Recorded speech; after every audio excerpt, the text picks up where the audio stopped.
Iya, saya merasakan alhamdulillah saya bisa hidup baru lagi dalam kondisi kritis. Satu pun nggak ada yang bisa nolong kita kecuali Allah Subhanahu wa Ta'ala.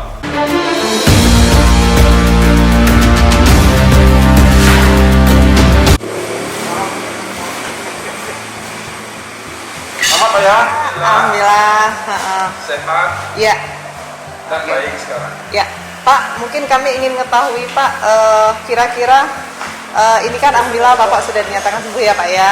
Bisa Bapak cerita nggak Pak, selama Bapak menjalani isolasi dan dirawat di rumah sakit ini, selama Bapak dinyatakan positif COVID-19 Pak? Ya. Baik, jadi pertama waktu diberitahu saya positif oleh Pak Fadir Rumah Sakit Umum Pak Zulki Molo, saya harus tenang, jangan panik. Saya ikuti, saya tenang, saya istighfar, saya jangan panik. Saya serahkan urusan ini untuk medis ke rumah sakit. Itu yang pertama.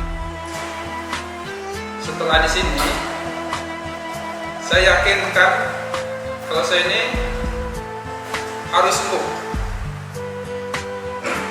Dari pihak medis juga memberikan semangat, harus tetap kuat, semangat, dan jangan mikir apa-apa. Pusatkan pikiran kalau kita akan sembuh. Jadi jangan merasa kecil hati, jangan merasa sedih. Kita harus optimis terus. Ya, inilah yang disupport oleh para tim medis di sini, masuk perawat-perawat yang mengurus saya, semua ramah-ramah dan memberikan support.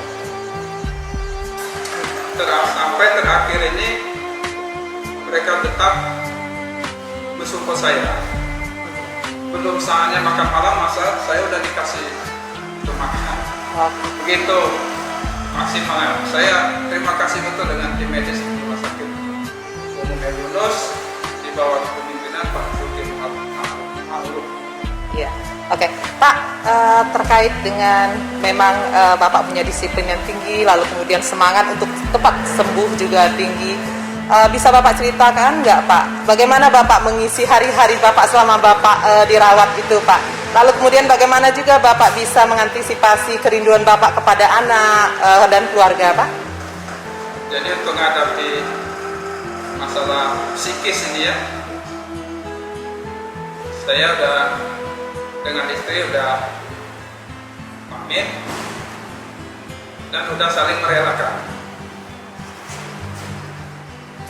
Di sini pun saya berserah diri ke tim medis juga kepada Allah SWT. Karena terus terang saja, ya begini kan, bayangan kita tuh udah inilah akhirnya kan. Tapi saya berserah diri kepada Allah. Saya banyak pikiran, pada waktu sholat kita sholat, doa kita panjatkan, obat-obat pun kita minum sesuai tepat waktu yang ditentukan. Jadi saya menghilangkan perasaan sedih. Kalau mau diikuti perasaan sedih, nanti imun kita turun. Itu kan sangat menguras batin kita. Jadi saya hilangkan itu. Saya berserah diri kepada Allah dan mengisi kerinduan kepada keluarga, apa yang Bapak lakukan Pak selama dirawat? Kami komunikasi melalui WA. Jadi supaya nggak bertanya-tanya kondisi, kami sering WA dengan keluarga untuk antisipasi pertama kerinduan, kesepian kita. Ini juga kan menepis isu-isu yang berkembang. Tapi soal isu saya sarankan nggak usah diambil lagi, biarkan saja. Yang penting faktanya kan tidak seperti itu. Ya, baik Pak. Kira-kira setelah Bapak keluar ini Pak, apa yang mau Bapak lakukan? Jadi hikmahnya ini besar sekali. Artinya saya sangat bersyukur pada Allah SWT. Artinya saya masih diberi kesempatan untuk kedua kali. Karena dihadapkan pada suatu saat kondisi saya lagi kritis, saya berpikir hidup saya ini antara azan dan kamar. Artinya kan, tapi saya tetap yakin juga walaupun ya kita yang kecemasan kan ada, siapa yang berani mati kan nggak ada. Tapi saya fokus, saya segera berdoa terus. Tadi Bapak juga punya semangat yang tinggi ya. Nah, apakah semangat ini juga datang dari orang-orang terdekat Pak dan Pak Gubernur sendiri Pak? Ya, jadi saya juga mengucapkan terima kasih pertama kepada Bapak Gubernur Provinsi Bengkulu sebagai Ketua Penanggulangan Bencana COVID di Provinsi, dan Bapak Wali Kota sebagai penanggung di kota, kemudian pihak Rumah Sakit Umum, Pak Zulkifli dan timnya, tim medisnya sampai dengan perawatnya. Nah, kemudian yang tidak lupa, saya juga berterima kasih atensi dari Ibu Ketua Bayangkari Polda Provinsi Bengkulu, Nyonya Noviana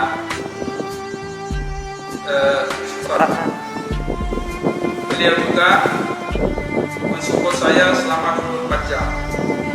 Di samping itu, beliau juga memberikan minuman herbal untuk saya. Dan saya rasa dengan kombinasi obat medis, minuman herbal, itulah yang mempercepat sesak napas saya berhenti. Hari kedua minum obat minuman herbal dari Ibu Kapolda, pada saya mulai berkeringat, hangat, sorenya hilang sesak napas. Nah, kemudian saya berterima kasih juga dengan seluruh keluarga saya, teman, keluarga dekat, keluarga jauh, masyarakat, ada itulah yang bersimpati, yang mendoakan saya ucapkan terima kasih. Mungkin berkat doa juga itu diijabah oleh Allah SWT. Mungkin Bapak bisa menyampaikan pesan Pak, pesan untuk masyarakat Bengkulu khususnya Pak, untuk juga kawan-kawan yang saat ini OPD, PDP ya Pak ya, terkait soal COVID-19 ini. Mungkin ada yang ingin Bapak sampaikan Pak, motivasi Pak? Boleh. Jadi begini, kalau kita atau ada keluarga, tetangga atau masyarakat yang dinyatakan positif, pertama itu jangan kita kucilkan,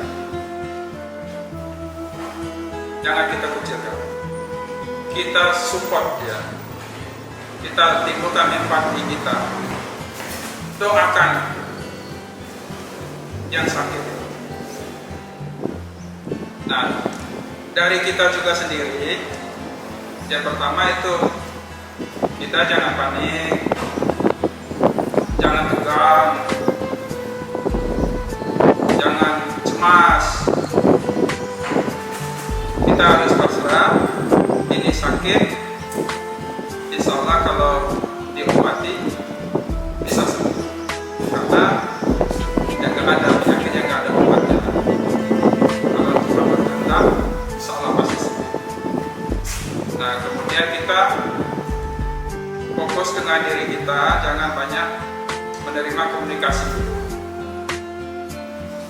itu.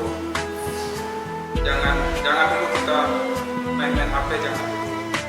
Kecuali kondisi kita memang sudah aman. Dan kemudian kita harus merasa senang di tempat di sini, di ruangan pun kita harus merasa bahagia di ruangan itu. Nanti kan inilah tempat kita terbaik. Kita jangan merasa sepi, jangan merasa apa. Tidak perlu, kita pokoknya merasa senanglah dengan lingkungan. Itu juga mempercepat kita sembuh. Jadi kita nggak ada beban. Kira-kira itu. Baik.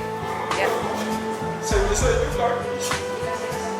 Iya, saya merasakan alhamdulillah saya bisa hidup baru lagi dalam kondisi kritis. Satu pun nggak ada yang bisa menolong kita kecuali Allah Subhanahu wa Ta'ala. Jadi apa yang kita miliki di dunia itu semuanya nggak ada pikiran lagi. Ya kita hanya berpikir pahala apa yang akan kita bawa. Saat itu kita sendiri, yang seperti saya bilang tadi, antara azan dengan koma.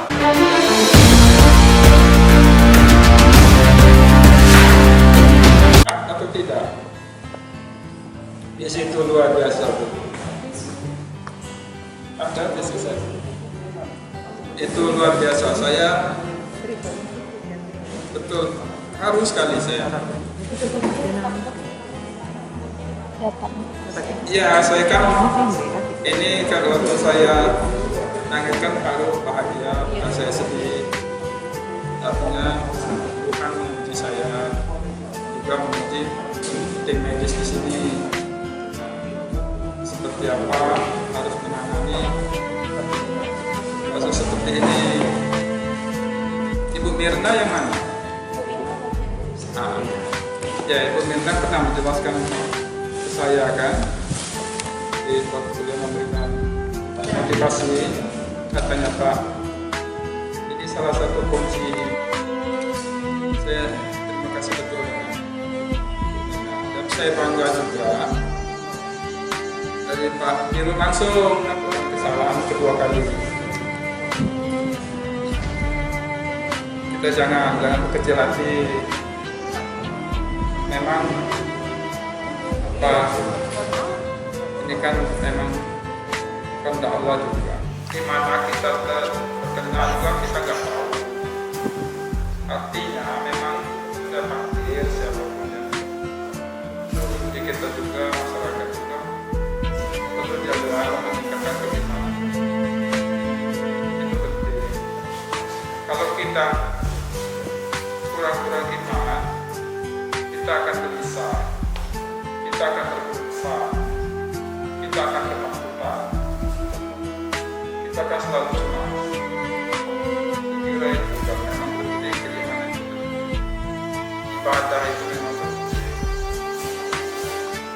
Saya udah terbayang apa yang mereka mau masuk dalam ini. Ya karena saya sendiri mengalami itu ketika pas belajar, tapi saya tidak berdoanya begini Bu. Saya tidak misalkan menyerahkan kepada Allah, saya berserahkan semua kepada Allah, nanti ditariknya saya. Iya, nanti dipanggilnya. Iya, jadi saya minta saya disehatkan. Kalau saya nyerahkan yang terbaik, nanti kata Tuhan, ya udah saya panggil lagi. Nah, saya kan belum siap. Jadi itu, saya doa minta sehat, minta sembuh. Artinya tidak ada daya upaya kita manusia, bisa sakit, bisa sembuh, kalau bukan karena izin kuasa kehendak Allah. Itu kalau saya Bu. Tidak, saya serahkan.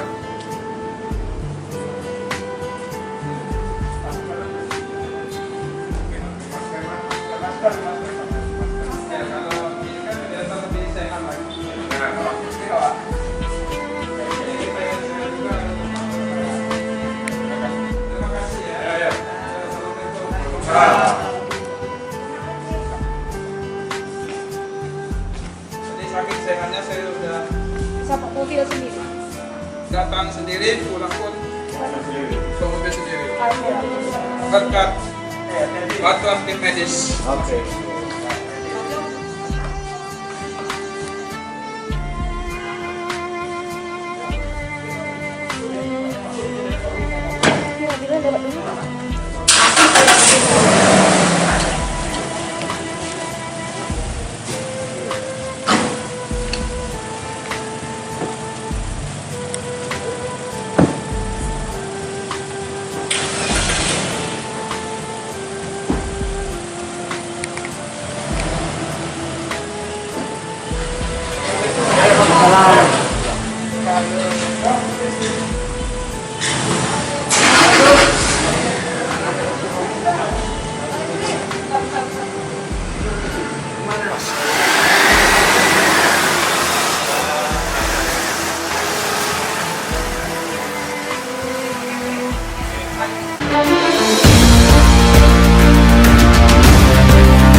Yang pertama kita bersyukur kepada Allah Subhanahu wa taala bahwa yang bersangkutan sudah bisa pulih dan pulang hari ini selama 16 hari perawatan ya.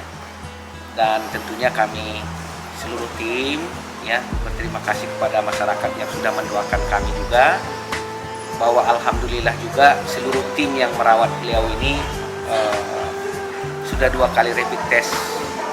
Nah, alhamdulillah negatif semua. Tentunya ini menjadi pengalaman rumah sakit kita merawat COVID-19 di rumah sakit kita, dan kami sangat diuji di hari kedua, ketiga, keempat, dan sampai ke-6, bahwa memang pada hari-hari, terutama pada malam hari kelima, beliau mengalami suatu perburukan yang saat itu sudah memang sempat kita pertimbangkan untuk memasang alat-alat, termasuk alat bantu nafas. Namun beliau memang waktu itu masih keberatan. Kemudian beliau menelepon langsung saya malam-malam. Kemudian saya diskusi dan kita evaluasi ulang. Dan kesimpulannya, ketika nanti Bapak memerlukan butuh bantuan itu, Bapak harus siap. Nah, dan beliau siap itu. Nah, ternyata malam itu bisa dilewatin ya. Kemudian justru pada hari berikutnya kita lakukan pemantauan foto ronsen, karena beliau ini tiap hari di ronsen ya. Nah, itu terjadi proses perbaikan, dan hari ke-6, 7 atau hari ke-6 itu parunya sudah mulai bersih gitu ya. Nah, sehingga dengan demikian memang masa itu terlewati fase-fase kritis sampai dengan hari ke-6 dan ke-7-nya. Dan mungkin setelah klinisnya membaik oleh DPJP-nya Dr. Mirna kemudian melakukan instruksi untuk dilakukan swab. Ya, tanggal 11 diambil swabnya, dikirim ke Palembang. Tanggal 13 alhamdulillah memang waktu itu masih cepat keluar hasilnya negatif. Kemudian kita ambil lagi swab yang kedua tanggal 13, kita kirim, tapi sampai saat ini masih menunggu ya. Dan saya sudah komunikasi langsung ke Palembang, ada kendala teknis di Palembang sehingga tidak bisa